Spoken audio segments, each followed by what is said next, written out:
Nayanthara beyond the fairy tale documentary சமீபத்தில் நெட்ஃபிளிக்ஸில் வெளியாச்சு. இந்த டாக்குமெண்ட்ரியோட ட்ரெய்லர் வெளியாகும் போதே நானூறு ரவுடி தான் படத்தை ப்ரொடியூஸ் பண்ண தனுஷ் இந்த டாக்குமெண்ட்ரியில என்னோட பெர்மிஷன் இல்லாம நானூறு ரவுடி தான் படத்தோட பிஹைண்ட் தி சீன்ஸ் யூஸ் பண்ணப்பட்டிருக்கு. அதை 24 மணி நேரத்துக்குள்ள ரிமூவ் பண்ணணும், இல்லனா 10 கோடி நஷ்டஈடு தரணும்னு லீகல் நோட்டீஸ் அனுப்பியிருந்தாரு. பதிலுக்கு நயன்தாராவும் அந்த ஃபுட்டேஜஸ் எல்லாம் நாங்க எங்களோட போன்ல எடுத்தது, வெறும் 3 செகண்ட்ஸ் வீடியோக்கு 10 கோடி கேட்கறதெல்லாம் அநியாயம், ஆடியோ லான்ச்ல நல்லவ மாதிரி பேசிட்டு நிஜ வாழ்க்கையில தனுஷ் இவ்வளவு மோசமா இருக்காரு, எங்க டாக்குமெண்ட்ரியை பார்த்தாவது தனுஷ் திருந்தணும் அப்படின்னு நயன்தாரா நடிகர் தனுஷை கடுமையா விமர்சனம் பண்ணி ஒரு ஓபன் லெட்டரை விட்டுருந்தாங்க. இந்த சர்ச்சைகளுக்கு மத்தியில டாக்குமெண்ட்ரி வெளியாச்சு. அதுல கிட்டத்தட்ட 24 செகண்ட்ஸ் 400 கோடி தான் படத்தோட பிஹைண்ட் தி சீன்ஸ் பயன்படுத்தப்பட்டிருந்துச்சு. அந்த வகையில இதுக்கு எதிராக தனுஷ் மெட்ராஸ் ஹைகோர்ட்ல வழக்கு தொடர்ந்திருக்காரு. அதுல தனுஷ் தரப்புல என்ன சொல்லப்பட்டிருக்குன்னா, நயன்தாரா அவங்களோட லெட்டர்ல தனுஷை ரொம்பவே இழிவுபடுத்தி பேசியிருக்காங்க.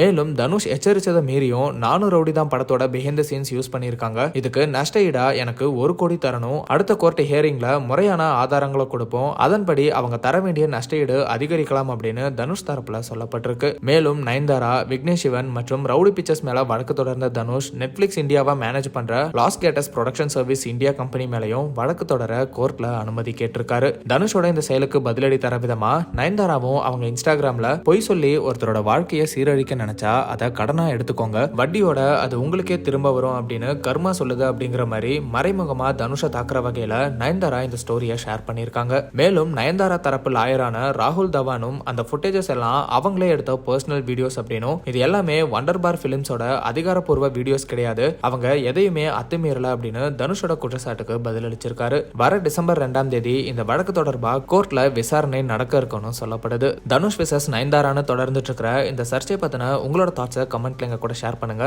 அண்ட் இந்த மாதிரி சினிமா அப்டேட்ஸுக்கு நம்ம ட்ரெண்ட் டாக் சேனலை சப்ஸ்கிரைப் பண்ணுங்க.